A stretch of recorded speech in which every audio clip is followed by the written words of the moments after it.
नमस्कार। सीमा हैदर या सीमा सचिन, जो भी नाम ले उस लेडी का, लेकिन इसकी कहानी बड़ी पेचीदा है। पेचीदा ये कि पबजी के थ्रू इनका प्यार हुआ इंडिया के सचिन से, और वहां से प्यार परवान चढ़ा और वो नेपाल पहुंची। नेपाल पहुंच के उन्होंने शादी की, फिर वो वापस गई पाकिस्तान, फिर अपने बच्चों के साथ फिर नेपाल आई, और नेपाल से वो इंडिया आई, और इंडिया में 2 महीने से रह रही थी।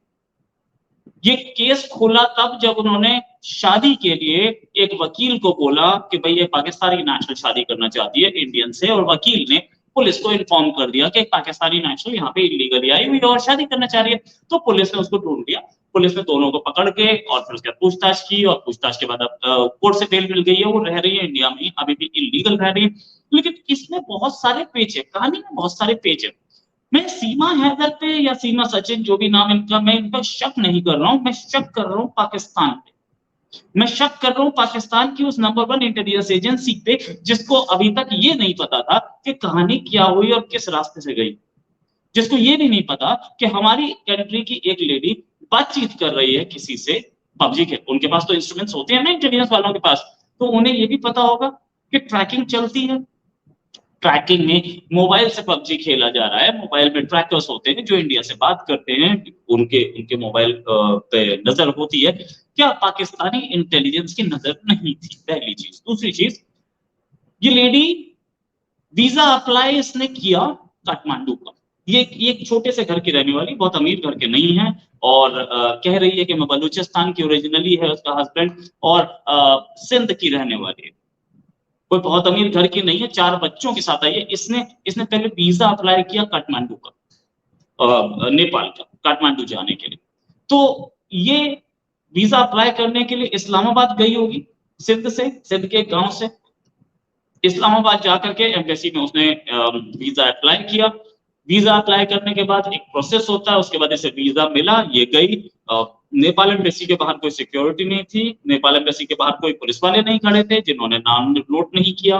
राइट, इंडियन एम्बेसी के बाहर तो बहुत सारे खड़े होते ना। नेपाल एम्बेसी से, नेपाल से इन्हें कोई खतरा नहीं था पाकिस्तानियों को। राइट, तो नेपाल एम्बेसी के बाहर कोई सिक्योरिटी नहीं थी इनकी। जो भी पुलिस वाले होते हैं, एक्चुअली वो एक एनक्लेव है। जहां पे एम्बेसी एरिया है वो एक एनक्लेव है पाकिस्तान में, इस्लामाबाद में। उधर एक मेन एंट्री है, उस एंट्री पे ही पूछ लिया जाता है कि आप कहाँ जा रहे हैं और कौन जा रहा है। वापस आते हुए भी पकड़ा जाता है। ये खबर मेरे पास बड़ी कॉन्क्रीट खबर है। रोड जाने की जो है, हर एक पे इंटेलिजेंस वाले खड़े होते हैं और पुलिस वाले खड़े होते हैं। वो नाम लिखेंगे, एड्रेस लिखेंगे, आपके हाथ में पासपोर्ट है। देखा होगा, जब पूछा होगा आप नेपाल जा रही हो, अच्छा ऐसा तो नहीं लगता है कि आप नेपाल में कुछ बिजनेस करने जा रही हो, क्या करने जा रही हो, घूमने जा रही हो? अच्छा ठीक है। तो ये सारी चीजें इन्होंने इन्फॉर्म की होंगी ना एसआई को, ऐसा तो नहीं है कि नहीं इन्फॉर्म की गई होंगी। और ये देख करके कि एक लेडी जो एक छोटे से घर से है, कहीं सिंध से, वो नेपाल अकेली घूमने जा रही है, ये कहीं कहीं शक नहीं हुआ पाकिस्तानी इंटेलिजेंस को? शक हुआ था, लेकिन इग्नोर किया गया। राइट, इसके बाद वो 10 मार्च को काठमांडू पहुंचे। यहां से सचिन भी पहुंचा। दोनों वहां 1 हफ्ते रहे, शादी की दोनों ने। 1 हफ्ते के बाद वो वापस चली गई पाकिस्तान, और ये सचिन वापस इंडिया में। ठीक है, इस कहानी में कोई गड़बड़ नहीं। ये कहानी बिल्कुल सही है। अगर अगर ऐसा हुआ है तो इसमें कहीं शक पैदा होने का मतलब नहीं बनता। लेकिन 1 हफ्ते के बाद वापस चली गई थी। फिर दोबारा इसने अपने बच्चों के पासपोर्ट बनवाए, बच्चों को साथ लेने के लिए अप्लाई किया, और ये बोला गया कि मकान उसके पास था, मकान बेचा 12 लाख का, तब उसने टिकट्स खरीदे। और एक एक फ्लाइट उसने ली, जो कि डायरेक्ट फ्लाइट नहीं थी, जो कि वाया दुबई फ्लाइट थी। अब ये सोचने वाली बात है, यहां किसी भी इंटेलिजेंस के कान खड़े हो जाएंगे, किसी भी इंटेलिजेंस के। ये तो वर्ल्ड की आईएसआई, वर्ल्ड की नंबर 1 इंटेलिजेंस है, इसके कान तो खड़े होने चाहिए थे। मुझे नहीं पता क्यों नहीं खड़े हुए। लेकिन हाँ, ये बात मैं मानता हूं कि एक लेडी अभी गई थी, 1 हफ्ते रह के वापस आ गई, दोबारा बच्चों के साथ जाना चाह रही है। अपने बच्चे, छोटे छोटे बच्चे, 4 साल का, 3 साल का, 5 साल के, इन बच्चों के साथ क्यों जाना चाह रही है? कौन सा ऐसा टूरिस्ट डेस्टिनेशन है? उन्हें ये भी पता होगा, पूछताछ हुई होगी, जरूर है। एयरपोर्ट पे पूछा गया होगा कि आप काठमांडू जा रही हो, आपका हस्बैंड क्या करता है, आप क्या करती हो, और वो सारी की सारी बातें पता लगाई गई होंगी। पीछे से जब भी कभी आप जाते हो, पासपोर्ट बनता है, तो आपकी एक इंटेलिजेंस रिपोर्ट जाती है ना भाई। पुलिस, लोकल पुलिस रिपोर्ट देती है, लोकल इंटेलिजेंस यूनिट रिपोर्ट देती है। वो रिपोर्ट होगी। जैसे ही काठमांडू के लिए जाने के लिए इसने वीजा अप्लाई किया होगा तो इंटेलिजेंस को रिपोर्ट किया गया होगा, वहां से कुछ ऑपरेशंस ने बताया होगा कि ये लेडी काठमांडू जाना चाहती है, इसका हस्बैंड तो सऊदी अरेबिया में है, तो शक नहीं होता। मुझे तो हो रहा है, पाकिस्तानी इंटेलिजेंस को शक क्यों नहीं हुआ मुझे नहीं समझ में आया। हो रहा है, मुझे हो रहा है भाई कि काठमांडू गई थी, दोबारा जा रही है, कहीं ड्रग स्मगलिंग करती है, क्या करती है, क्या इनका बिजनेस है, हस्बैंड सऊदी में रह रहा है, कुछ पंगा तो है, क्या पंगा है नहीं समझ में आना, आपको समझ में आना चाहिए था। फिर उसके बाद ये जब एयरपोर्ट पे थी तो इसके चेक्स हुए होंगे बड़े सारे, उन चेक्स के दौरान देखा गया होगा 4 बच्चे लेके जा रही है। शक तो पैदा यहाँ पे भी होता है कि 4 बच्चे क्यों लेके जा रही है, कहीं ह्यूमन ट्रैफिकिंग है कि नहीं है। भाई आप इंडियन इंटेलिजेंस को तो पाकिस्तानी बहुत आराम से ब्लेम कर देते हैं, अपनी ओर जरा एक बार नजर मारिए ना। 4 बच्चों को इंडिया में अगर ऐसा कोई ले जाने की कोशिश करे, 4 बच्चों को, अकेली लेडी, पढ़ी लिखी बहुत ज्यादा नहीं है, गांव से आ रही है, छोटे से शहर से आ रही है, ले जाने की कोशिश कर रही है, तो शक तो वहां पे एयरपोर्ट पे इंटेलिजेंस वाले होते हैं ना, वो भी इंटरनेशनल पे खास तौर से, उनको शक होगा नहीं कि ये कहीं ह्यूमन ट्रैफिकिंग का मामला तो नहीं है, बच्चों के ऑर्गन ट्रेड का मामला तो नहीं है, नेपाल जाके क्या करेगी ये भी नहीं सोचा गया। फिर उसके बाद ये लेडी हिंदी बड़ी अच्छी बोल रही है और साथ में इंग्लिश भी अच्छी बोल रही है। इंग्लिश मतलब बोल रही है, बहुत अच्छी तो नहीं लेकिन बोल रही है। इंग्लिश पाकिस्तान के बड़े बड़े लोग नहीं बोल पाते, पाकिस्तानी क्रिकेट टीम के वो लोग जो करोड़ों कमाते हैं वो नहीं बोल पाते, ये कैसे बोल रही है। वो उसने अपने हस्बैंड के लिए कई बार बोला, मैंने चैनल्स को बोला इसे इग्नोर करो, इग्नोर करो, ये वर्ड मुझे मुझे मुझे कैच किया, मुझे ऐसे कैच किया कि पाकिस्तानी ऐसे नहीं बोलते, पाकिस्तानी उर्दू में ज्यादा बोलते हैं। मैं बहुत सारे जर्नलिस्ट के टच में हूं वहां पे, पाकिस्तानी ऐसे इग्नोर वर्ड और अंग्रेजी के वर्ड्स कम यूज करते हैं बहुत ज्यादा। मैं कुछ जर्नलिस्ट तो ये हालत थे कि पिछले पिछले करीब 10 साल से मैंने जो बातचीत की है, 90% जर्नलिस्ट वर्ड ट्रांसलेशन यूज नहीं करते, वो हमेशा तर्जुमा बोलेंगे। मैंने कुछ भेजा उनको तो वो हमेशा ये बोलते हैं इसका तर्जुमा भेजिए आप, ट्रांसलेशन नहीं बोलते। तो इग्नोर वर्ड ये लेडी यूज कर रही है, मुझे यहाँ पे शक हुआ। और दूसरी बात, उसके बाद इन साल में 2 बार, मतलब 3-4 महीने में 2 बार काठमांडू जाने का राज क्या इंटेलिजेंस को समझ में नहीं आया? समझ में आया। और ये इसलिए कि ये काठमांडू का रास्ता ये पहली बार नहीं है, इससे पहले यूज होता रहा है। आईएसआई ने कई बार आतंकवादी भेजने के लिए इस रास्ते को यूज किया है, तो इस बार आईएसआई के कान क्यों नहीं खड़े हुए? मैं I fail to understand this. Pakistan को ये बात समझ में आनी चाहिए कि नहीं, मैं लेडी पे शक नहीं कर रहा हूं, हो सकता है लेडी जेन्युइन हो सकता है लेडी का सही प्यार हो, लेकिन इतनी हिम्मत कितनी लड़कियों में होती, शादीशुदा लड़कियों में जिनके 4 बच्चे हों, कि एक एलियन कंट्री में पहुंच जाएं और वहां पे बच्चे लेके पहुंच जाएं।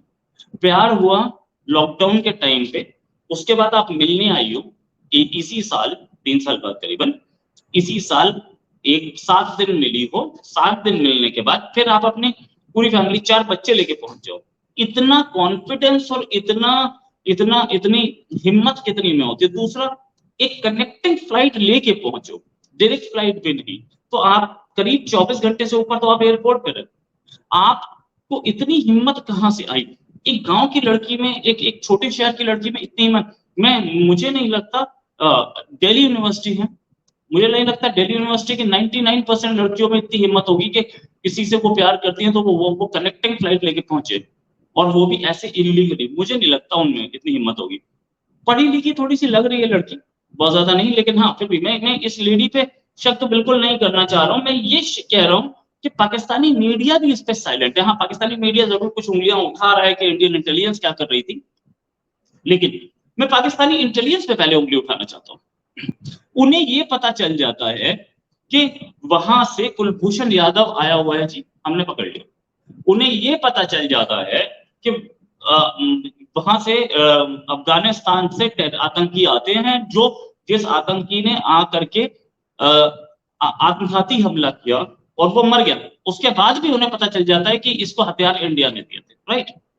ये लेडी बच्चे लेके गई एयरपोर्ट पे, इतने चेक्स के बाद इसे करेंसी चेंज कराई होगी, पैसा चेंज कराया होगा जाने के लिए, इसके इसके इसके वीजा पे, इसके टिकट्स पे किसी को शक नहीं हुआ। हमारे यहाँ एक लॉयर को शक हो गया, एक लॉयर को शक हो गया हमारे यहाँ। लॉयर ने पुलिस को इमीडिएटली इन्फॉर्म कर दिया, इसके ट्रैवल एजेंट को शक नहीं हुआ? क्या वो ट्रैवल एजेंट आईएसआई का एजेंट तो नहीं था? इसके, क्योंकि ऐसा भी होता है कि किसी को परवान चढ़ा है प्यार, तो बोला जाता है ठीक है इसे जाने दो, और ऊपर से हम इसे सपोर्ट कर देंगे जाने के लिए। कोई आदमी अब्दुल मियां के नाम से आया और आकर के बोला, अरे तुम तो मेरी बहन की तरह हो, क्या प्रॉब्लम है, तुम्हारा पति मारता पीटता है, रुक जाओ मैं तुम्हें भेजता हूँ वहां पे। और वो है एक्चुअल में इंटेलिजेंस का, उसने आके सपोर्ट कर दिया, आप जाइए। और पहले काठमांडू गई, जाके मिल के आई, फिर उसके बाद फिर दोबारा पूरा सपोर्ट किया, पासपोर्ट बनने शुरू हो गए, पासपोर्ट बन गए पूरे 4 पासपोर्ट बने बच्चों के। वहां पे शक होना चाहिए था कि बच्चों के पासपोर्ट क्यों बनवा रही है, ठीक है, इसका हस्बैंड सऊदी रहता है तो क्या है सऊदी अरेबिया जाना चाहते हैं, बच्चों के छोटे छोटे पासपोर्ट बनवा करके ये साथ जा रही हैं काठमांडू। बहुत सारे शक थे, बहुत सारी जगहों पे चेक्स एंड बैलेंसेस ठीक से होते तो शक होता, लेकिन क्या चेक्स एंड बैलेंसेस को स्पेशली रोका गया था? ये एक मिशन ये भी होता है कि हमारा आदमी पहले वहां प्लांट कर दो, भेज दो, उसके बाद उसे समझाओ कि नहीं नहीं तेरे माँ बाप यहाँ रहते हैं, अब तू हमारे लिए काम कर, अब हम तुझे जो बोलेंगे तू वो करेगी। ये भी होता है कि तू वहां जा करके अब फंस चुकी है, तू वहां हिंदू बन चुकी है, वापस नहीं आ सकती, तुझे यहाँ पे आगे तुझे तेरा साथ तन से जुदा कर देंगे।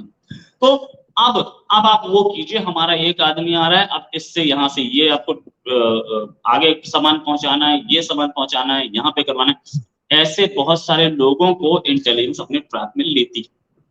मैं ये नहीं कह रहा कि इसके साथ भी ऐसा होने वाला था या इसके साथ भी ये किया जा रहा था, लेकिन इंटेलिजेंस के ऑपरेशंस ऐसे भी होते हैं। तो ये जिसे जिसे बोलते हैं कि एम्बेसी से बाहर जो ऑपरेशंस होते हैं, आउटसाइड एम्बेसी, वो ऑपरेशंस इन लोगों के थ्रू बड़े आसानी से हो पाते।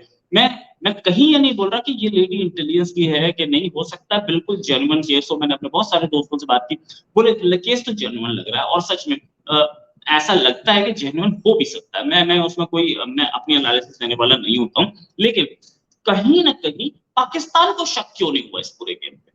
ऐसा भी नहीं है कि पाकिस्तान से करोड़ों लोग जाते हैं हर महीने बाहर, या करोड़ों लोग जाते हैं काठमांडू, ऐसा भी नहीं है। कुछ लोग ऐसे होते हैं, शक्ल देख पता चल जाता है, देख के पता चल जाता है कि ये आदमी काठमांडू जा रहा है, ये बिजनेस के लिए जा रहा होगा, ये टूरिस्ट है, फैमिली के साथ जा रहा है। एक हस्बैंड सऊदी अरेबिया बैठा है तो जेन्युइन ये होता है कि ये लेडी अपने हस्बैंड के पास सऊदी अरेबिया जा सकती है। काठमांडू में क्या है, ये क्वेश्चन भी पूछा गया था कि काठमांडू आ रहे हैं कि नहीं। और ऊपर से जब जमीन बेची गई तो फैमिली वालों को शक नहीं हुआ। अच्छा, इसके भाई ने, लेडी के भाई ने इंडिया तक कॉल किया, ऐसा ये लेडी ही बता रही है, ये वो सचिन बता रहा है कि लेडी के भाई ने कॉल किया है पिछले महीने और पूछा है कि ये क्या सीमा वहां पे है। अच्छा, ये सोचने वाली बात है कि उसके भाई ने भी पुलिस को इन्फॉर्म किया होगा कि मुझे शक है कि ये इंडिया भाग गई, राइट? शक हो गया था इसके उसके उसके इन लॉज की फैमिली को कि वो जा चुकी है कहीं फॉरेन, तो क्या इन्फॉर्म किया गया था? तो अब तक पाकिस्तानी इंटेलिजेंस से पाकिस्तानी मोफा चुप क्यों है, इस पे भी मुझे शक है। पाकिस्तानी मोफा को बोलना चाहिए था कि हमारा एक आदमी लीगली इलीगली पहुंच गया पाकिस्तान इंडिया में, 4 बच्चे भी हैं, आप उसे वापस कीजिए, कोई अभी तक रिक्वेस्ट नहीं। 48 घंटे से ऊपर हो गया ना इस पूरी पूरी कहानी को खुले हुए, 48 घंटे से ऊपर हो गया, ये पूरी चीजें पता लगे हुए। क्या पाकिस्तान की वो नंबर 1 एजेंसी वो अब तक तथ्य ढूंढ रही, सर्च फैक्ट सर्च कर रही है, या वो ये सोच रहे हैं कि हमने जो प्लॉट बनाया था ये खुल कैसे गया, राइट? और इसमें अब खुल गया तो अब हम जवाब क्या दें? और अब हम कहीं ऐसा तो नहीं कि हम क्योंकि उसके दोनों के फोन नंबर लिए हुए हैं तो वो टच में नहीं है, कहीं ऐसा तो नहीं फोन दोनों के फोन, मतलब सचिन का भी फोन और सीमा का भी फोन, दोनों का फोन पुलिस ने ले लिया, तो कहीं ऐसा तो नहीं कि पाकिस्तान एक ऐसा रिएक्शन दे जाए जो सीमा के स्टेटमेंट से मैच ना करे? तो इसलिए भी पाकिस्तान डिले कर रहा है अपने रिएक्शन को। कहीं तो गड़बड़ है, कहीं तो गड़बड़ है, और मैं इस गड़बड़ को आई कैन स्मेल रहा है, मुझे शक हो रहा है। तो ये पाकिस्तानी इंटेलिजेंस को या पाकिस्तानी गवर्नमेंट को शक क्यों नहीं हुआ, और नंबर 1 एजेंसी को शक क्यों नहीं हुआ? मुझे इस पर भी शक है। क्या इतना ही था, और इसमें अभी और डेवलपमेंट्स बाकी हैं। इंडियन गवर्नमेंट भी पैनी नजर रखे हुए है, लेकिन पैनी नजर के साथ साथ ये लेडी शक्ल से, चलो मतलब शक्ल से किसी को आंकना नहीं चाहिए इसमें कोई, ये लेडी शक्ल से ही ऐसी लग रही है कि भोली भाली है, सीधी है, तेज नहीं है, बहुत बदमाश नहीं है ना? अगर ये सीधी लेडी है तो ये इस पूरे रास्ते को ट्रेवल करके कैसे पहुंची वहां तक? कौन लोग थे जिन्होंने इसे दुबई एयरपोर्ट पे, वहां तो सारी चीजें लिखी होंगी ना, दुबई एयरपोर्ट पे इसे साथ रखा, दुबई एयरपोर्ट पे इसे गाइडेंस दी, दुबई एयरपोर्ट पे इसे हेल्प की, और फिर दुबई एयरपोर्ट से कौन लोग थे जो इसे काठमांडू तक पहुंचाए, काठमांडू से पोखरा पहुंचना, वो रास्ता अपने आप एक लेडी 4 बच्चे लेकर के, मुझे शक है, मुझे शक है कि 4 लेकर के इस कहीं ना कहीं किसी ना किसी की सपोर्ट थी, जिसके बाद ये पहुंची। अब आगे चली, फिर उसके बाद ये लेडी इंडिया तक पहुंची, अकेली पहुंची ऐसा बता रही है, सचिन वहां नहीं थे उसमें। रास्ते में पूछताछ हुई, इसने बताया मेरा हस्बैंड वहां है, कोई हिंदू नाम इसने बता दिया। भाई अपने बच्चों के हिंदू नाम बॉर्डर पे कौन बता सकता है? मतलब कोई लेडी है जो कि सीधी है, जो कि घरेलू लेडी है एक छोटे शहर से, उसको इतना समझ है कि बॉर्डर पे पुलिस जब चेकिंग के लिए आएगी तो, क्योंकि उसने शादी कर रखी है ना लेडी ने, उसने शादी कर रखी है, वो लीगली वाइफ है, तो वो हिंदू नाम क्यों बताएगी? पासपोर्ट में तो मुस्लिम नेम है ना। तो इसका मतलब उसने पीछे से किसी ने बताया है कि आपको हिंदू नाम बताने हैं इनके, वरना आपके ऊपर शक हो जाएगा। ये चीज है, मतलब कहीं ना कहीं हर मिनट पे, हर मोमेंट पे, हर हर टाइम टू टाइम उसको ब्रीफिंग दी जा रही थी, ये भी है। तो इसमें शक पहले पाकिस्तानी एजेंसीज पे होना चाहिए, और पाकिस्तानी आप शायद ये घबरा गए कि हमारा प्लॉट खुल गया है। हालांकि मैं फिर भी उस लेडी पे शक नहीं करना चाहूंगा, मैं लेडी पे शक नहीं, लेडी इनोसेंट लग रही है। लेडी को कहीं ब्रीफिंग्स मिली होंगी कि अच्छा आप शादी करना चाहना चाहते हो, जाओ यार यहाँ पे वैसे भी परेशान हो, चलिए जाओ, इनके दिमाग में होगा। ऐसा के दिमाग में हो सकता है कि हम बाद में हमारा एक एसेट बन गया वहां पे, हम इसे बाद में यूज कर सकते हैं। इसी के साथ एक और खबर के साथ हाजिर होंगे। नमस्कार, धन्यवाद, जय।